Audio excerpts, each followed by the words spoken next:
Yes po, isa pa ring maulang gabi sa ating lahat mga kabarangay.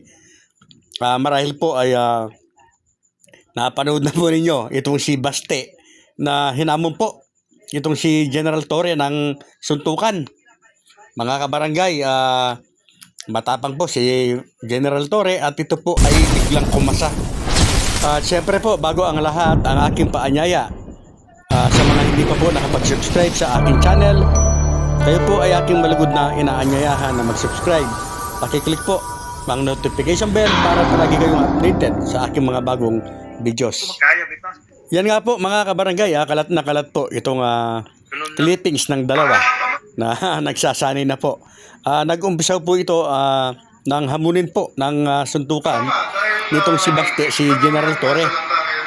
At sa hindi po inaasang pangyayari, kumasa po itong si General Torre, mga kabarangay. Makakatayin natin ngayon ang nangangailangan ng tulong na naapektuhan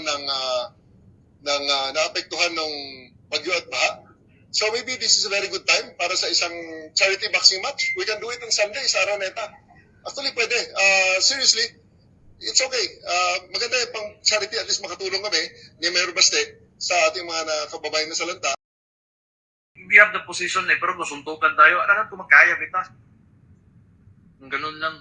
Tama-tama. Nangangailangan ng tulong na naapektuhan ng bagyo at baha. So maybe this is a very good time para sa isang charity boxing match. At makikita po o mapapanood din yung mga pag-e-ensayo po nitong si Baste Duterte, mga kabarangay. Talagang parang handang-handa po.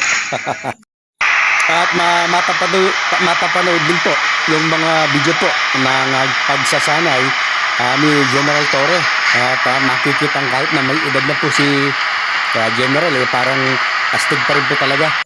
So yan nga po, marami po yung mga naglalabasan ng mga clippings o pictures po ng dalawa. At itong si Senador Lacson naman po ay nagsabi na mayroon daw pong gustong o kumpanya na gustong mag-sponsor po ng venue na pwede pong paglabanan na pagdausan ng laban po ng dalawa, mga kabarangay. So ako po ay naisip ko na baka hindi po ito matuloy dahil po iniisip ko po kasi na hindi matutuloy ito sa mga kamag-anak o mga mahal sa buhay po ni General dahil ito po ay mayroon na pong edad, baka ito po ay kanilang pagbawalan. So iniisip ko po na kung hindi po ito matutuloy ay ito po nga ay dahil kay Torre. Pero nagbago po ang lahat mga kabarangay nang mapanood ko po kanina lamang itong si Baste na naghamon ay nagbago po yung ihip ng hangin. Sinasabi nitong si Baste na matutuloy lamang ang laban at naglatag nga siya ng kondisyon. Nakakatuwa po mga kabarangay. Gusto nitong si Baste na kailangan daw ay magpa-follicle drug test itong mga nasa posisyon o nasa gobyerno. Parang natae itong si Dutae nang makita yung mga malalakas na suntok nitong si General. Nagbago yung isip niya mga kabarangay.